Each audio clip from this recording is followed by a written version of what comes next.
Right, it's just a little update on the back garden, and I always remember the first one we did when Laura said we had tertiary levels of planting, which I'd never heard, and quite frankly I think she'd made that up, but yes, hopefully you can see now it's really coming on, and all the hydrangeas, all the trees, the crabapple and the rocking robin is all growing there. The only, I think, fault of it all, I've got a fig there. I'd never do that again because it just grows, it just takes over the whole place. If you're going to grow one, you've really got to grow it in a dustbin and plant that in the ground so you stop the roots going everywhere. Oh, but the whole border's filled in. A lot of it's perennial stuff, and you just see it, it's filled in.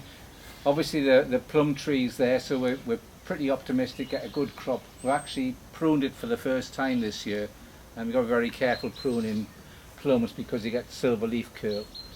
This one's just coming into bloom, or just starting the foliage just coming in, and then the herbaceous all the way around here, finishing off with some lavender and sweet williams. There's a yew tree there which I can't reach, if the truth be known, so it's not really been done properly. I think the lavender is always nice smell, and with the sweet williams, it just adds a nice balance to the garden, not too high. Mm-hmm.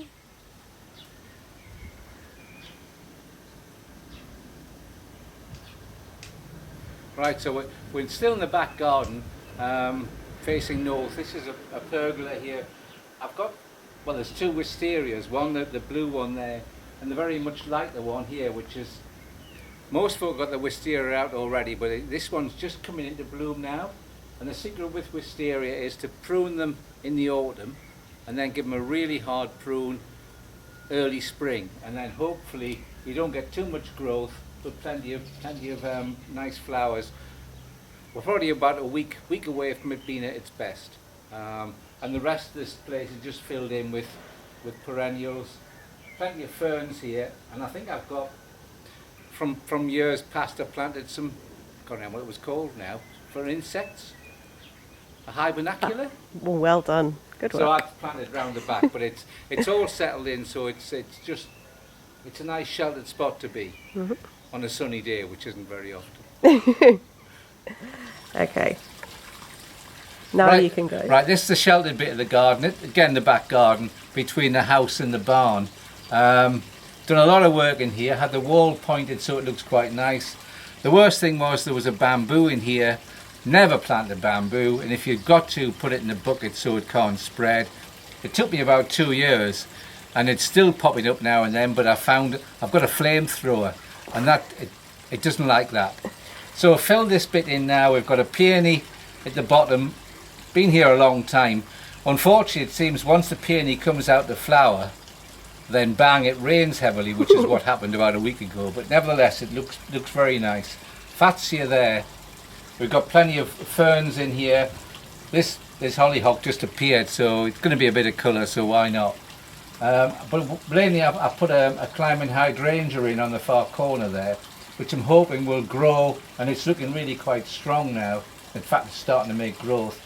It'll grow and fill this wall in, and then I'll prune the fatsia back. And then against the far wall here, I can't remember the name of this, but it's a nice purple plant and purple flowering, and it looks pretty nice now. In fact, I haven't seen that. There's also another rose in there, which I've only just spotted. But there's a fair amount in here, and hopefully it's what it should be, is just fill the area up as best we can. And there we go, that's the back garden. Well, part of it. Hope you liked my camera skills there. I did. So I think we'll probably covered most of the back garden. Laura's picked it up. There's obviously a pond up the top. We might even try I've just had a visitor the past 2 or 3 days, a blue tit's just taken up residence in a nest box up by the barn. So which way is that facing? Because is that barn's, well, that's north, so that's east it's facing. Oh, okay. Yeah, because normally they like south facing, don't they?